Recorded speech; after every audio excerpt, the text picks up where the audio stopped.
Hello, thanks for joining us on your channel of choice at this time, African Independent Television AIT. Welcome to Focus Nigeria, your program in which we put the searchlight on topical issues in the Nigerian polity. My name is Benga Aruleba. It's a Friday edition of the program, so we'll be doing more or less rehash or recap of the week. We call it maybe a kind of a state of the nation kind of review. President Muhammadu Buhari, for instance, began a two-day visit to Plateau State as he resumed the tour of the volatile parts of the country.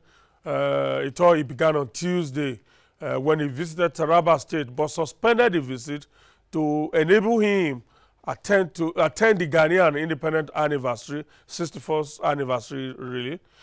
Even though the president's visit to Taraba came just days after the latest reports of killings in that state, in the Mambila area of the state, the president's visit was confined to Jalingo, the state capital, where he met political leaders and traditional rulers. Now, the major criticisms of that visit have been that, first, the visit is coming too late, and if anything at all, the visit lacks empathy. For instance, in Jalingo, the president only met politicians and not the victims of the attacks. Yesterday in Jos, the Plateau State capital, the visit was more of a state visit designed for maybe political purposes because the president commissioned projects and all of that. Could the visit have been better planned such that the president is not just to commission these projects to make political statements for his party and the governor, but also have direct contact with the people, particularly victims of these clashes and killings, and is able to, at least as the president who has that constitutional task of providing security for all, reassure these people of their safety in their own country and show empathy to those that have lost loved ones. Now, in Benue State, which is also one of the states the president is scheduled to visit, will it be the same lack of empathy in the state that have become more or less a killing field, and many unburied corpses are still lying in the mortuary? Very big criticisms that have almost drowned whatever good intentions are behind the presidential visit. So, this Friday, we'll be looking at the state of the nation, the killings in parts of the country, the seemingly lukewarm response of the government, the unresolved herders-farmers issue, talks about 2019. For instance, has the ruling APC exhausted its goodwill with the good people of Nigeria so soon? That is the talk of the emergence of a third force. And then you ask, is the Social Democratic Party SDP, led by Chief Olufalaye, the third force set to displace both the PDP and the APC from the political landscape? Leaders of the SDP spoke in Abuja at a parley with newsmen on Thursday. And for now, most of the big names that have flocked to the SDP are mostly members of the PDP. What about the disgruntled members of the APC? We'll come back to that shortly. But the question to ask, is there really anything new in the SDP or the third force that is being canvassed by former President Olusegun Obasanjo? Businessman and philanthropist, the chairman, CEO of Ishyaku Rabiu Group, Alhaji Ishyaku Rabiu, will be joining me shortly. He has been linked with the Coalition to Save Nigeria, being floated by former President Olusegun Obasanjo. His name was mentioned. Is he truly a member of that coalition? And has that coalition now found a nesting place in the SDP? We'll be hearing more shortly from him. He's a man that believes so much in the unity of Nigeria. But let's quickly update you on other events trending in the polity at the moment. And let's return to that SDP story I told you about. Leaders of the SDP spoke at a parley with newsmen in Abuja yesterday, where they unfolded their plans for the 2019 elections. Let's give you a clip from that event. Back to serious governance, where the people are the #1 priority. I promise you that no member of our party in government will touch public funds. Whoever does so will be disciplined by the party itself before EFCC or the police. Because absolute integrity is the hallmark of the Social Democratic Party. This is an ideologically driven party. Our ideology is social democracy. Very, very clear. And in social democracy, you place emphasis on the people. The people matter more than things. When you transform the people, you educate them, you train them, you reorient them, you direct them, you energize them, the people will transform the nation. Even the economy should be transformed in the interest of the people. Are you surprised that you saw Professor Jerry Ganadia, one of the leading lights of the PDP, in fact, when you talk about the conscience of the PDP, one of those who have given everything to ensure the survival of the PDP. At every turn when the PDP has plunged itself into crisis, that man had always been there on a salvage mission. Are you surprised to see him leading some members like Shehu Gaban and co to the PDP, to the SDP? That's the face of what is to come in 2019. Anyway, let's keep our gaze on that. The Senate is on a mission to plunge itself into a needless crisis again. On Thursday, a member of the Senate, Senator Obinna Ogba, alluded to what he called a plot to destabilize the leadership, and according to him, the plot is being hatched from within. He mentioned names.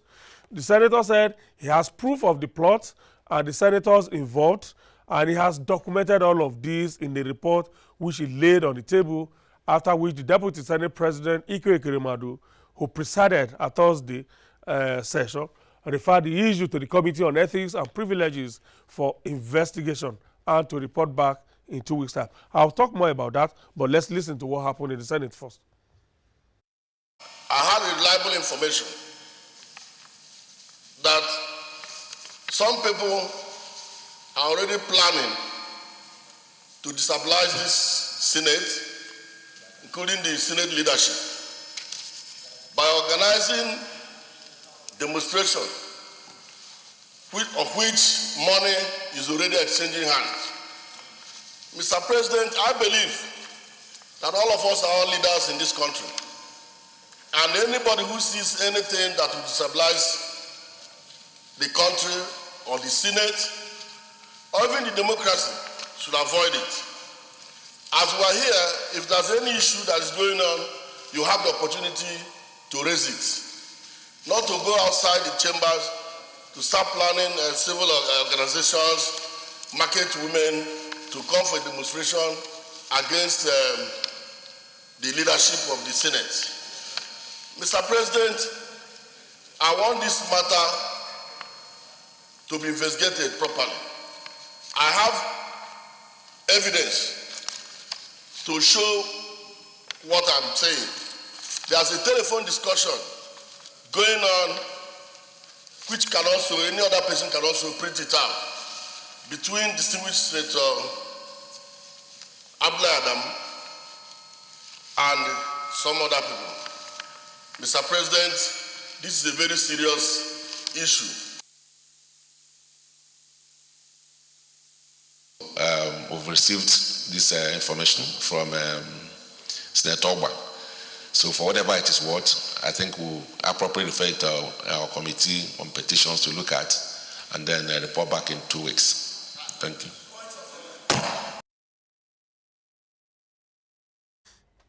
You had the point of order tried to be, that one senator tried to raise there, it was overruled. Sometimes, indeed, in the Senate, where members snitch on each other. I understand that that report he laid on the table actually contained transcripts of personal conversations, telephone conversations from one senator to the other.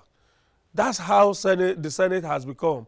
The seed of discord, which was planted with the suspension of Senator Mohammed Ali Ndume, then, because they accuse him of going to report to the executive on whatever they do and always trying to leak their plans to deal with the executive and all of that. That seed of discord that was planted at that time with his suspension is growing. Since 1999, it has always been the prerogative of members to meet, talk about possible change of leadership. Nothing wrong with that, if need be. So when it did become an offense for 2 or more senators to gather to talk about their leadership and if they need to change leadership, so that has become an offense that some members will be planted among them to record their conversations.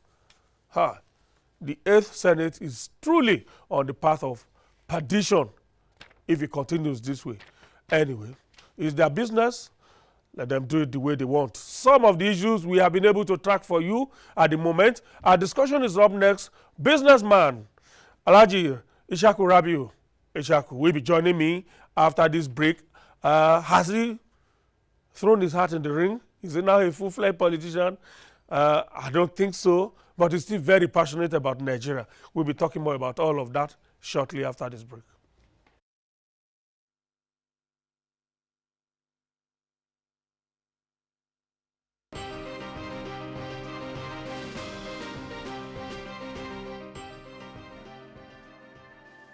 We should reach out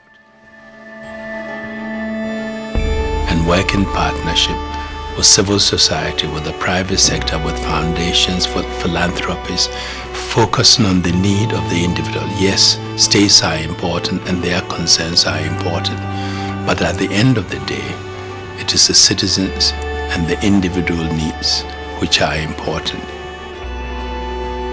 Huge problems like genocide begins with one individual, the humiliation of one individual. And so the focus on individuals and people is the right one. And if we work in partnership and we all do our little bit collectively, we will make a giant contribution.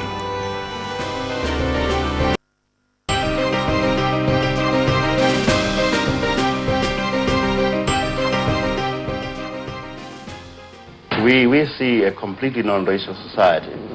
We don't believe, for instance, in the so-called guarantees for minority rights, because guaranteeing minority rights implies the recognition of portions of the community on a race basis. We believe that in our country there shall be no minority, there shall be no majority, there shall just be people. And those people will have the same status before the law, and they will have the same political rights before the law. So in a sense, it will be a completely non-racial egalitarian society.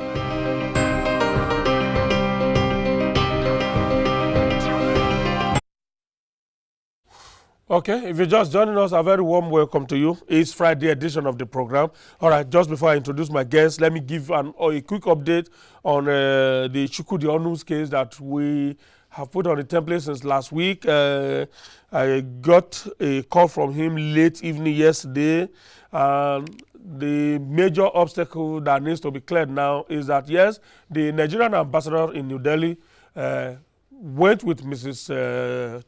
Ishyaku Rabiu to the Indian immigration where they calculated all that she needs to pay. You know, for every day you overstay your visa, there's a penalty. And when all of that was calculated, according to Ishyaku Rabiu, in Indian rupees, if you translate it to Nigerian naira, is well close to 700,000 actually, 700,000 naira. And we all know the state of our embassies, short of funds and all of that. So we don't know whether the Nigerian embassy in India has that kind of money to be able to pay. So Ishyaku Rabiu is trying to see how he can raise that money, send either directly to the Nigerian embassy or send directly to the wife so that she can pay, because she has to show a receipt that she has paid that penalty before she and the children can then be issued the exit visas. I'm not sure, like I said, whether the Nigerian embassy in New Delhi is financially buoyant enough to undertake all of that. But if the Minister of Foreign Affairs that has been on top of this is able to still help, we will greatly appreciate it. We have been on top of this issue, and I just felt like giving this update. That is the stage we are in. We are expected that by weekend, Ishyaku Rabiu and his family will be reunited, but that obstacle needs to be cleared now. Alhaji Ishyaku Rabiu is joining me at this moment for today's conversation. He is the chairman IRS Group of Companies, chairman Board of Trustees, Patriots for New Nigeria Initiative, PNNI. Good to see you. Thank you for inviting me. The last time we got you here, after so much pressure or persuasion, that should be I sometime think it was in just August. before the independence. Okay, Yeah, last year. September, yes. September last year. Yes. The issues that were trending then, October 1 was approaching. Arewa youths are giving Igbos living in the north to vacate and go back to their territory. IPOB was still dancing. No, they had not started dancing to is it crocodile they danced to or python? They had not started dancing, but they were chanting the secession song then and all of that. So Nigeria was actually sitting on a keg of gunpowder. It was. But thanks to the efforts of people like you who will not come out publicly but work underground on all of that, that tension was diffused. Thank you so much. Thank you. I know the roles people like you played, even though you don't like me talking about it publicly, but thanks we were able to diffuse all of that tension. But we are sitting on another gunpowder. Farmers, headers, clashes, 2019 is in sight and all of that. But let's look at Nigeria, state of the nation. What are your present fears? State of the nation, very difficult, tumultuous time for us. First, I would like to start by condoling those people that lost loved ones in Benue, in Taraba, in Zamfara, and a lot of other places. And I think Adamawa. Yeah. The number is a lot. And I think we should take the lives of Nigerians a lot more seriously. Because the life of every Nigerian is the same as the life of any Nigerian. We only have one life. And these things are getting out of hand. People are losing loved ones day in, day out. Some of them you never even get to hear. And therefore, I think we must come together as communities to ensure that we protect lives and property. As you know, part of the purpose of government is the security and welfare of the people. In fact, that is the only reason that is the government is in place. Exactly. Yeah. And it is expected that these things should be done properly and correctly. But every day one problem comes, another problems arise. One problem comes, another problem arises. And I think one thing we are taking for granted are our men and women in uniform. These people are willing to make the ultimate sacrifice for us to protect us day and night in very difficult circumstances. I don't think we appreciate them the way we should. And we are overstretching them. The problems we have locally are so much that they probably will not be able to do their duties as provided by the Constitution in Section 217. Which is to prevent the purpose of establishing the armed forces, against external defending aggression. Nigeria from external aggression, securing its border, and maintaining its territorial integrity. Yes, what they are doing is also constitutional, bringing law and order when called upon to do so by the president. But they are all over the place. We are not talking about the police anymore. The police themselves are people that are always putting themselves in dangers. They are not our slaves or servants. They are people that have decided to serve their nation. But they have not been trained well. They have not been equipped well. They are not being taken care of. And they have become like beggars. And they are also not enough. And they are also not enough. And we are always growing and growing. The police force, I think, is about 300 or 350,000. Less than half a million. Less than half a million for 175 to 180 million people. Yes, and the UN standard is, I think it's one policeman to 400 people. It's probably so, but I'm not even comparing us with the developed world. I want us to take our situation in Nigeria as it is. Even the armed forces, I don't think they are up to 500,000. The Navy, the Army, the Air Force. So these security challenges are huge. And I feel for the president and his vice and all those in government, because the cases are too many and they are very Herculean. if you are president today, you probably would see these responsibilities the way he does. So I cannot sit down here and say that he is not doing so well, but I think a lot more is expected. I think there is a need for us to have a better structure.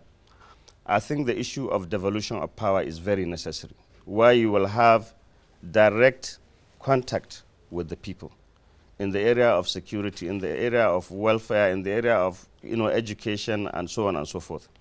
But devolution of power is going to have to handled very carefully, because you don't want to give resources and authority to people that are irresponsible. Look at what is happening at the local government levels. Look at what is happening at the state levels. Some leaders, or some people of authority, let me put it that way, have vision and are willing to commit their time, their resources, their effort to serve the country and to serve the people. But what we need, the reason why I keep talking about groups, youth groups and NGOs, is because you need to have a very formidable team to be able to change Nigeria.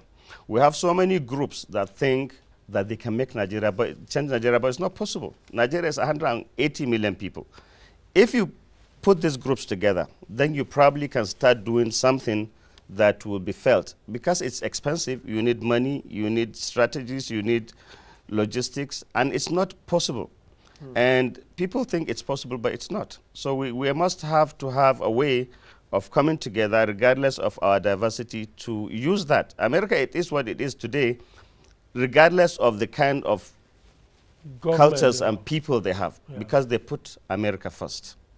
It's about time we put Nigeria first. Let me get that. What are you suggesting, that if Nigerians, through these different societies, organizations, and all of that, if they come together, they can actually fill some of the void that government and lack of capacity of government has created?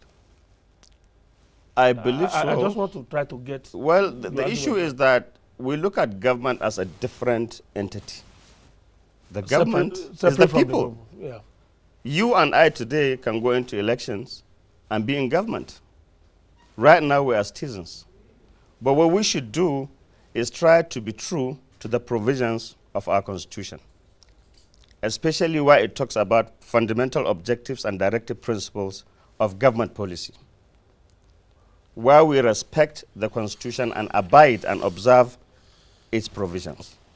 It is critical, because if we just think the Constitution is there for when it benefits of, for example, if you are going for election, you will say, what are the provisional Constitution? What must I comply with? What must I do? That's one thing. But if you look at that chapter that talks about national ethics, social objectives, economic objectives, educational objectives, they are very clear. And we as a people must try to exhibit the national ethics that our Constitution preaches. Discipline, integrity, being able to... Patriotism, self-reliance, religious tolerance. These are things, dignity of labor. These are things that it preaches, but we just read them and we don't act to them. It's just like... As ordinary citizens. As ordinary citizens. It's just like religion itself, Islam or Christianity. You have to comply with its teachings, but people today mock God. They come and say so many things that religion preaches, and they do the opposite. And God is watching them.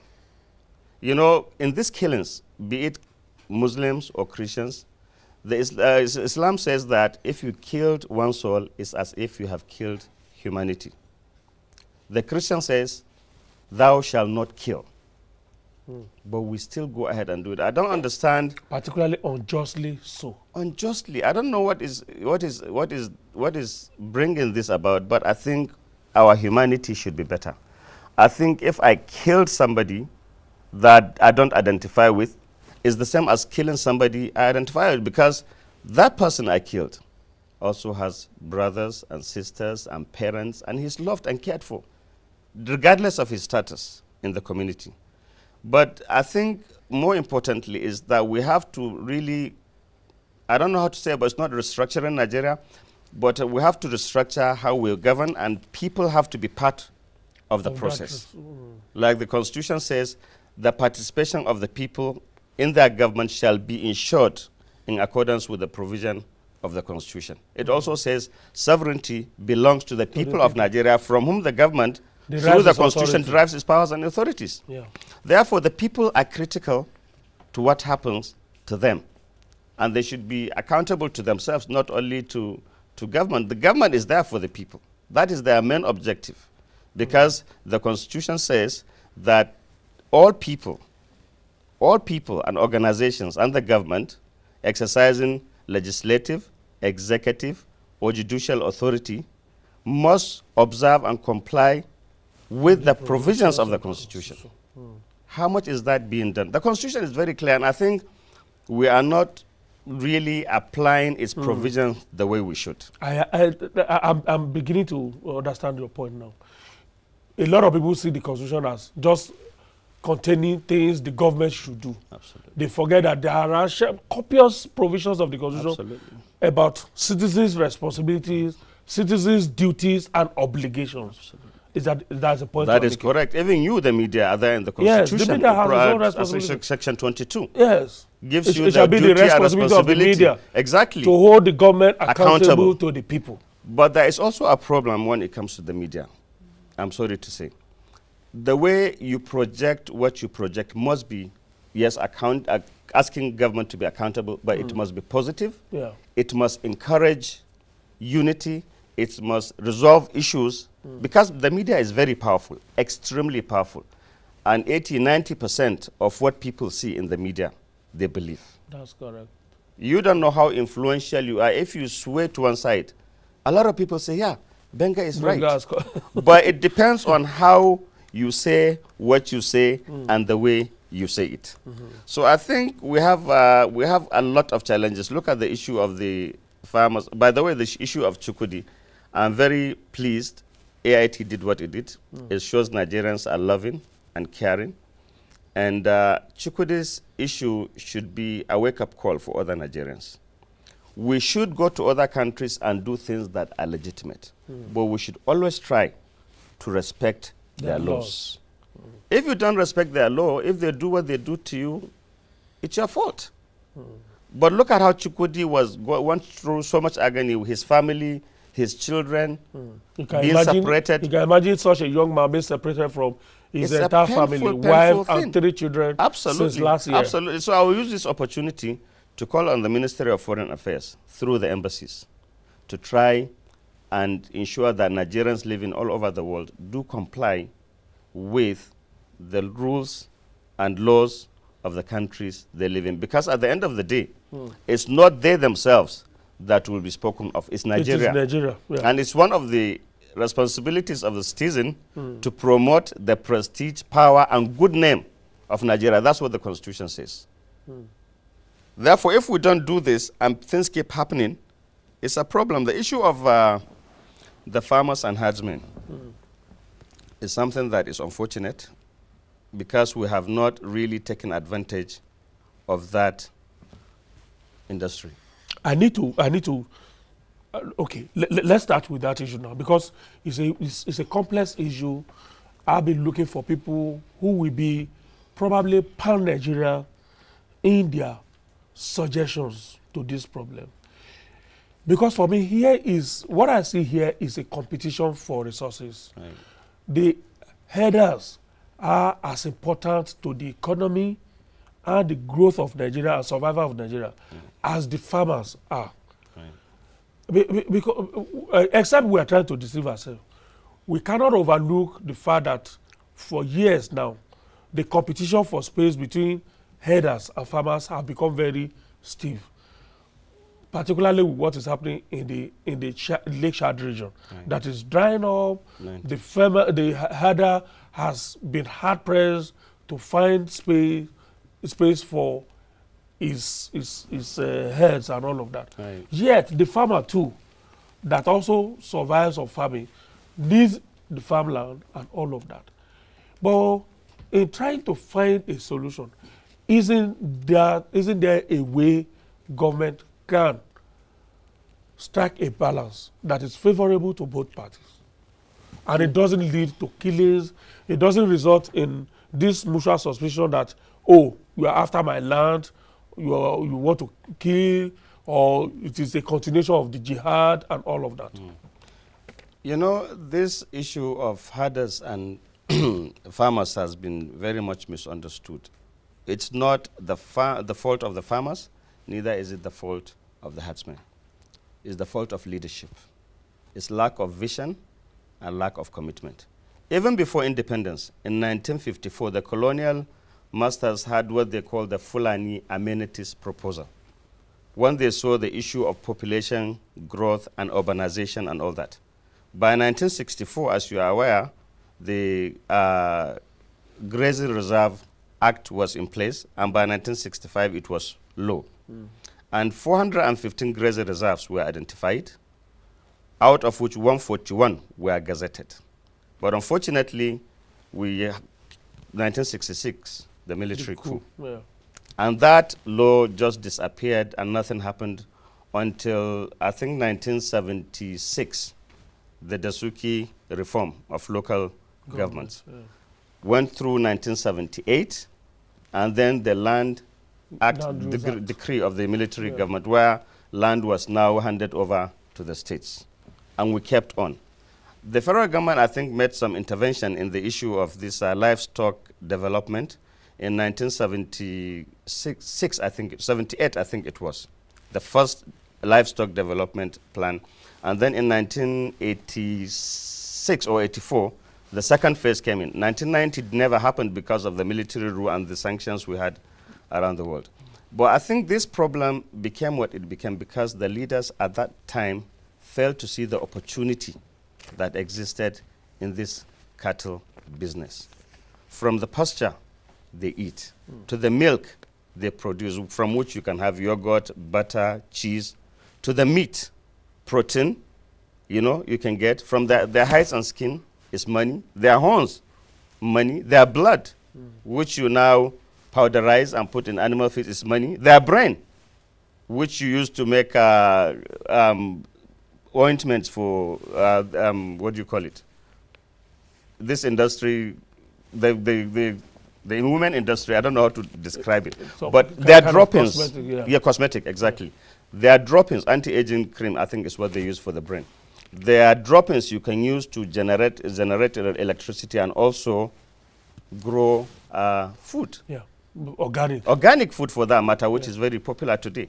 So if some states or a state even has seen the opportunity that exists in that, they would have done and probably on their own. On their own. I mean, government has no business being in business, but they could have done a PPP and used some of these grazing reserves.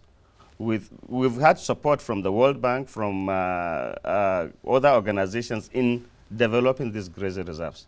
In Niger, one was done all the way to a developed state of a grazing reserve, but it was never followed up.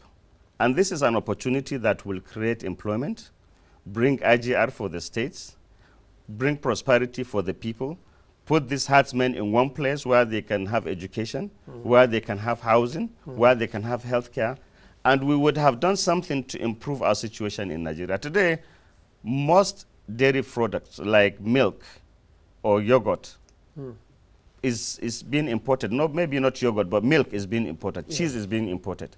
Why will we do that? Nigeria should be a country that is flying high above the clouds. It should be a country that is flying high above the eagles. We have everything. We have our most important resource, our people, intelligent, very entrepreneurship or opportunity for them to do what they need to do, very patriotic. But I think patriotism is not only symbolic. You have to feel that you have a stake. So, a lot of people herding is like an aspect of farming, apart from farming that we know, crop farming and all of that. And both could actually go side by side. And when states cry that they don't have money, they run to Abuja every month for bailout funds, for money to be shared from oil resources and all of that. They are actually sitting on Because I don't see any state in the north, for instance, that doesn't have enough headers in the state. And if they take advantage of just trying to do the needful to create those grazing reserves, they can exist side by side with the farmers, you know, mutually. Look at Botswana, look at South Africa, look at even Ethiopia. They have been able to develop this industry. I think there is lack of commitment and there is lack of vision.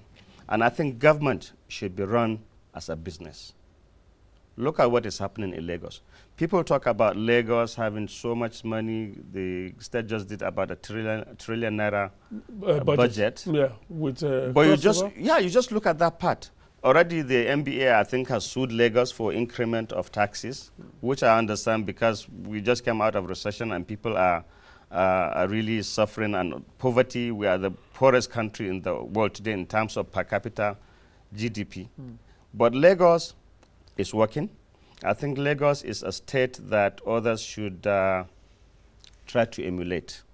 After I think their internally generated revenue plus their national monthly allocations is not more than 400 and something billion. But the governor saw the opportunity in PPP. He is putting infrastructure in place. He is trying to ensure there is peace and security. If you notice now, Lagos, there is a lot more peace and security, and businesses are thriving. Those things are not happening by accident. There's a collaboration with the police. There is the police fund, which he's been able to contribute significantly to. Yes, that is all good. But Lagos, the population in Lagos is huge. Transportation alone is one thing. Security is another. Housing is another. Job is another. Fortunately, people in Lagos are very active. And the one thing that is good about Lagos is that almost all parts of Nigeria is in Lagos. So if we continue to promote good governance, and Kano just partnered with Lagos in, they had a summit, economic and investment summit, which is good, and see where they have competitive and comparative advantages, which they can take advantage of and move forward. These are things we should be doing, but I saw a paper that was given recently by Professor Atairu Jega, who I think is one of the very fine people we have and should really go for leadership positions. And what he said is that the biggest threat to our democracy is politicians. It is. Isn't that an irony? It is. And they are the ones who need politics to survive. They are the ones that need politics to survive, but they should understand that they are there to serve the people. It's not a personal thing. And I will use this medium to appeal to whoever can, from the president down, to please come and show leadership and bring the executive and the legislator to work together for the benefit of the people. Wherever they have issues, the judicial aspect of government is there. That's why you have the separation of powers. You cannot go and sit and be arguing on issues. Yeah, making laws and confirming appointments is the responsibility of the judiciary. That's why the structure of political parties are very important.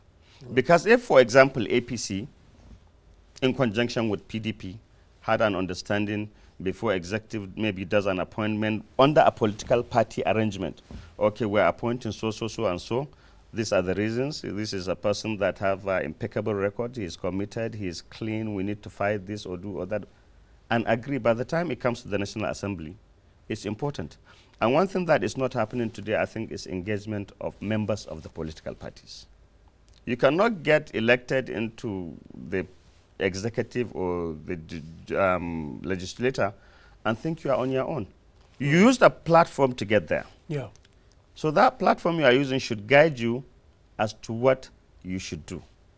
I think there is need for us to really come together as people, as citizens, and if you are a politician, as politicians under your political party, so that you have a very robust and positive program that will help your party while at the same time serve the people. I will still bring you back to that issue when we look at executive-legislative relationship under this dispensation. But just still on this issue of headers, farmers clashes, Do you think the states have done enough?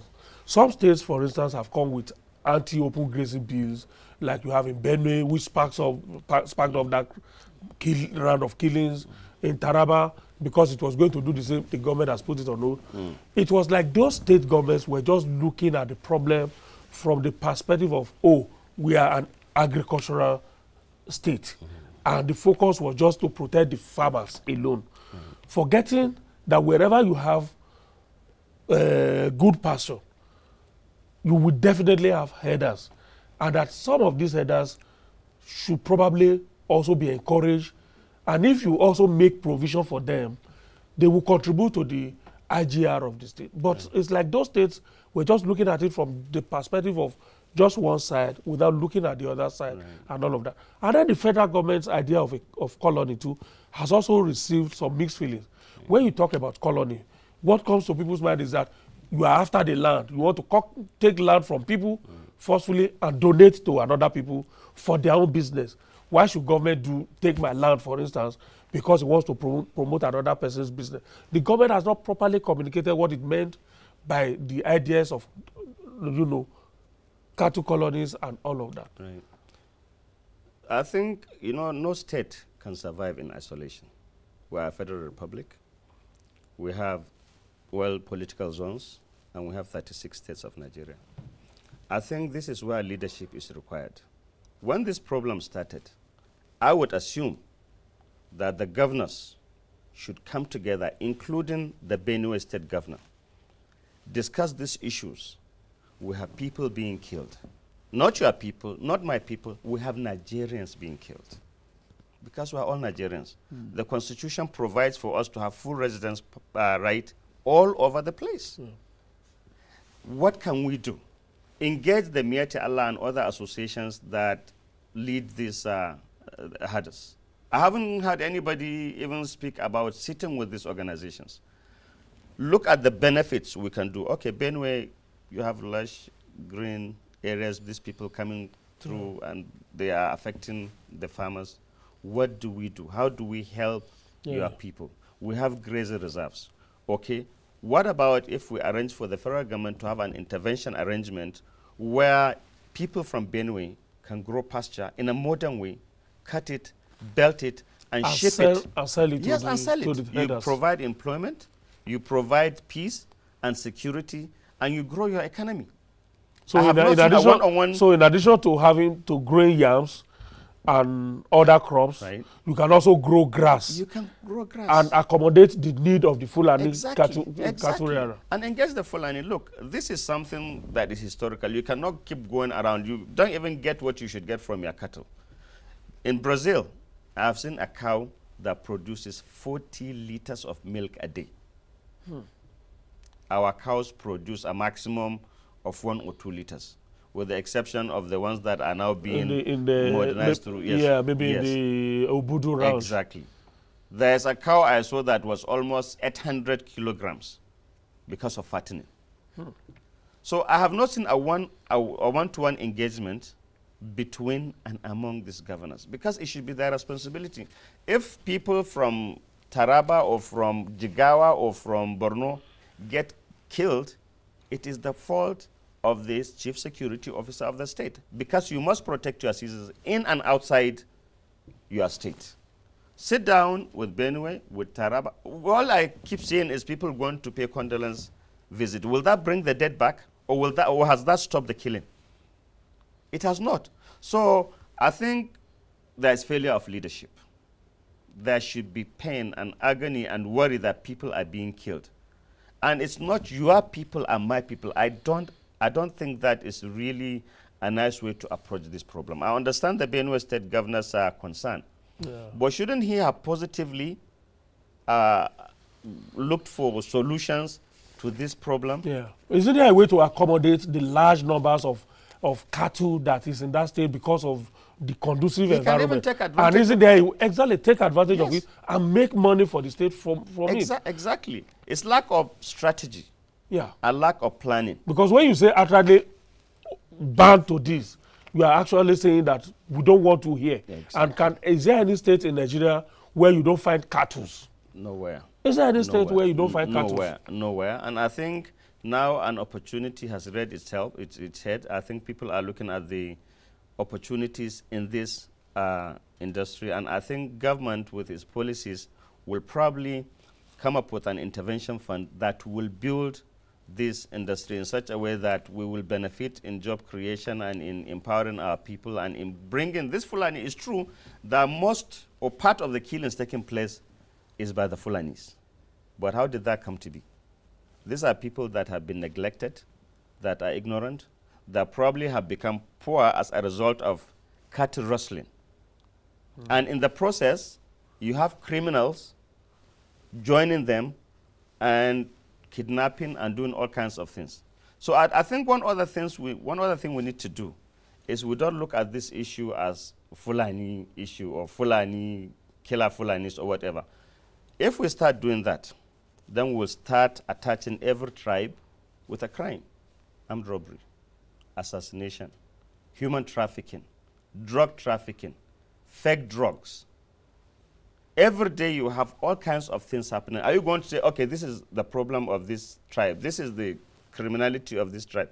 We are all Nigerians and it's a Nigerian problem. Criminality has no tribe. It doesn't even have a religion. A criminal is a criminal. And it may surprise you to see that the Nigerians you think will not cooperate become one in a criminal activity.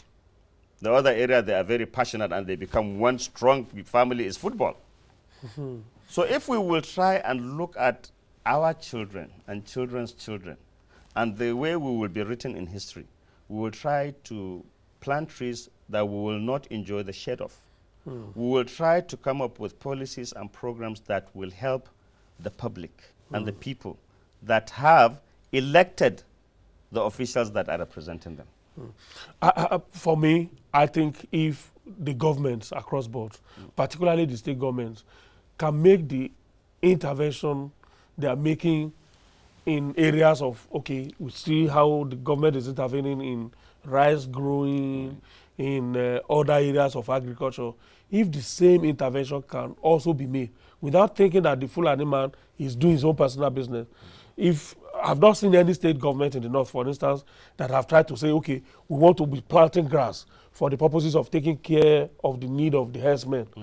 The way they are focusing on rice, on cotton, on ginger, those things that we say we want to have sufficiency in local production.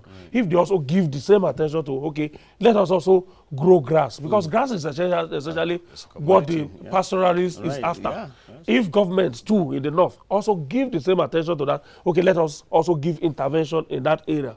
Perhaps this will end, but we have not seen all of that. It will solve a lot of the problem, but remember, it's not only the intervention. Because it's not also right, the same, I'm reading some tweets, people are saying that grass grows everywhere in the north. It is not so. It's convenient for us to sit down here and not know the effect of what desertification if you look at the topography of the northern states. The desertification that is in the north. And the rainfall. The last time I was in Sokoto, 5 years after when I went back, I saw that change. So, but it's convenient for people to sit down south where the feed is green here, and not see that on the other side there's no feed there at all. It is all sand that you see. You know, a lot of things are happening because the rainfall you get in the north is limited, and that has hardened the ground in such a way that pasture growth is minimal. The Lake Chad Basin you just mentioned has shrunk by 90%. Climate change, which a lot of people don't even take account of, is also there. But it's not only the intervention that is important. It's the willingness to be able to implement the policy. So the problem naturally should be that of the state governments. It should be for state government who has vision. Exactly. And sees that there is an opportunity. If you make a proposal to the federal government or Ministry of National Planning, this is what we intend to do. The same giant rise that Kebbi is making a rice revolution. Kebbi is trying. A rice revolution now. Exactly. I'm sure if they diversify into planting grass, they are already doing that. They will make They are already doing that. They are trying to partner more with Lagos. That's why I see when you partner with people that are successful or that have vision, you also get advantage Yeah, of but that. that's an area of rice. I'm saying that they can also diversify it to grow. I'm sure the same land where rice grows, Right. grass will grow there. This grass, issue has been grass discussed. for the purposes of headers. I agree with you. This issue has been discussed in the Lagos Summit, Economic and Investment Summit. So these are things that we'll have to keep doing. But the issue is, are you willing to see it all the way through? Look at, for example, the social program that is being done by the federal government. The Mariam West, the lady in charge, just came out and said there's a lot of fraud. So you can have policies that are very good. If you don't implement them properly, or if down the line people are taking advantage of openings and making it a personal benefit issue, it will not work. That's why everybody has to be the change they want to see. You cannot just wish for change to happen. Yeah, You have to make a little sacrifice here. You have to be a better Nigerian, Yeah. you know. Yeah. So these problems are enormous, Benga. We just need to, I will seize this opportunity to call on our clergymen, both Muslims and Christians, to please appeal to their followers in a very objective and positive manner to show them that whatever you do, you will reap the benefits from God Almighty.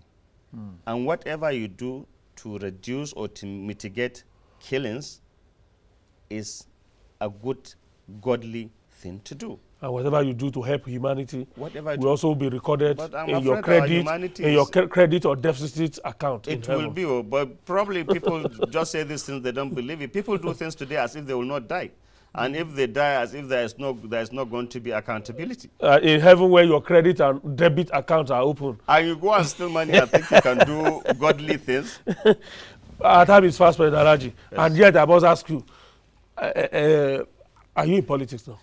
No, I'm not in politics. How But come I saw your name on the list of It the, was, the brains behind the Nigeria intervention movement? It was, and then the Nigeria intervention movement then became Coalition for Nigeria. And Coalition for Nigeria is gradually finding its way to SDP.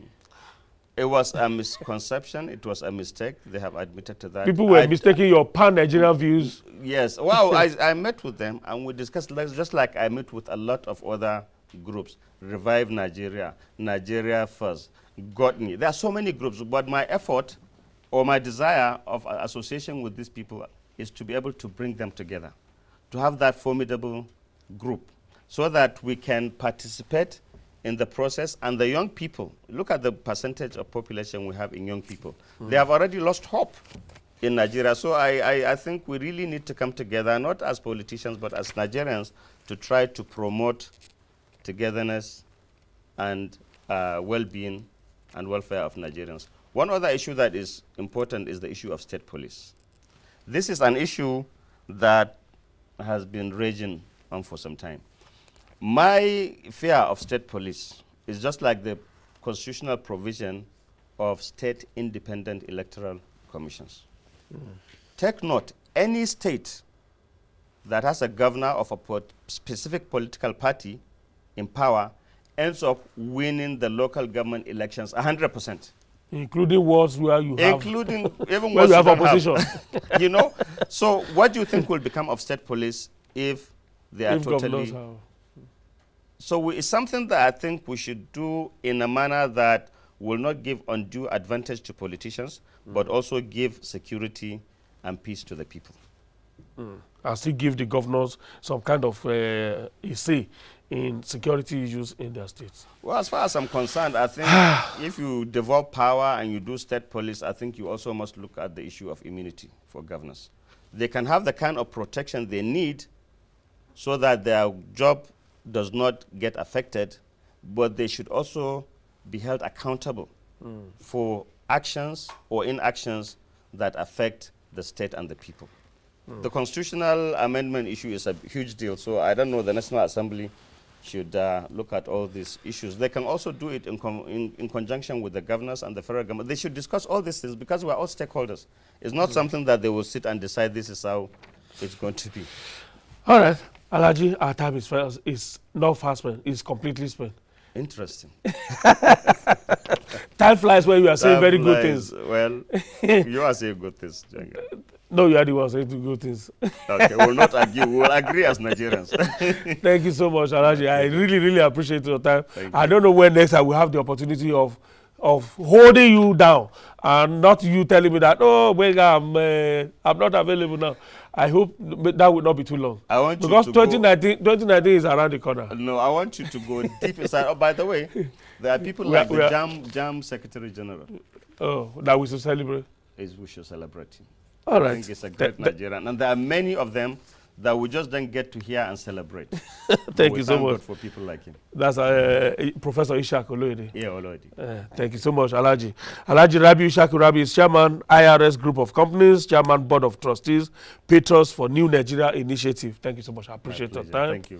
Thank you, too, for investing your time with us. So many tweets that are pending now. Unfortunately, I just couldn't take any, but I will respond to all of them immediately after this program. Thank you, sir. Enjoy the weekend. I really appreciate it. Thank you, sir. That's Focus Nigeria today. Is the last edition for the week. Enjoy the weekend break. I'll see you on Monday, God willing.